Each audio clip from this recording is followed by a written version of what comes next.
Bigby Wolf is back with episode 3 of The Wolf Among Us entitled A Crooked Mile. And oh boy, that mile is very crooked to say the least. The story of episode 3 continues Bigby's investigation on who is killing some of the Fables in Fabletown. And in the last episode, he actually finds a prime suspect. So in this episode, he's actually trying to track down this suspect and along the way try to unravel the mystery on why these Fables are getting killed. I mean, Telltale never ceases to amaze me. The story in this is probably the best so far, so in a way this is the best episode so far in The Wolf Among Us. There's so much tension, there's so much great dialogue, great characterization. We get to know Bigby and all the other Fables in Fabletown just a little bit more in this episode, especially Bigby. Bigby in this episode, I felt in the second episode there wasn't too many moral choices. In this one, you make tons of different moral choices. You can shape Bigby to be whoever you want him to be. Do you want him to be a cold-hearted douchebag, or do you want him to be the nice guy? Do you want him to be the good guy? You can pick whatever you want in this episode, which I really like. There are plenty of chances to make Bigby whoever you want him to be. I mean, you have tons and tons of really likable or very interesting characters, and it only helps that a lot of them are Fables that we know, so we already know their backstory. So it's interesting to see what they're doing in the story. Like, a couple of them are just janitors or people that are just trying to get a job in the real world, which I thought was kind of interesting. And of course, seeing that it is a Telltale game, there are times where you have to actually roam around the environment and find clues and, piece together clues. Of course, you have to have conversations with other characters, which is where a lot of the moral choices will come into play.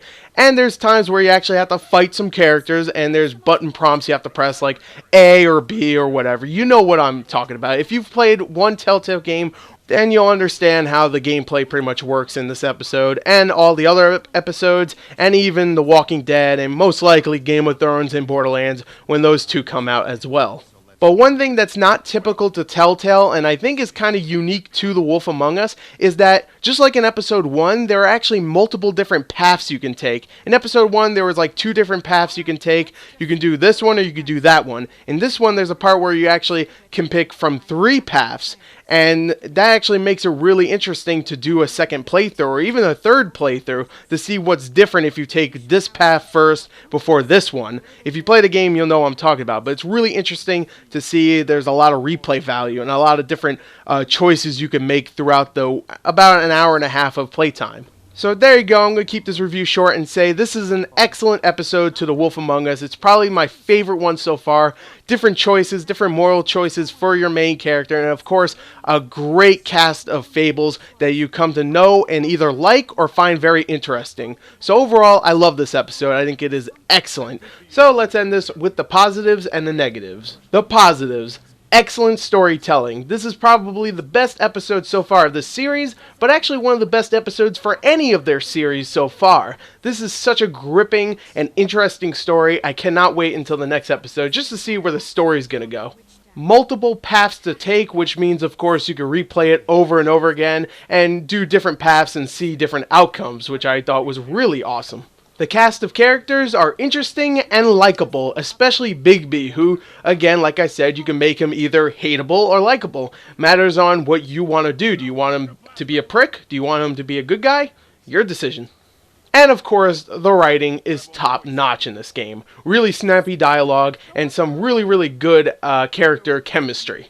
And of course, the negative for this game, there's only one, is that the engine is showing its age, like I said in the last couple of episodes for Wolf Among Us and Walking Dead. The engine is just very chunky, very slow at times, especially when it's loading. The game took like maybe a whole minute to load at times, which is insane. It should not do that. But besides that, The Wolf Among Us is shaping up to be Telltale's best series. I love it. I really cannot wait until episode 4.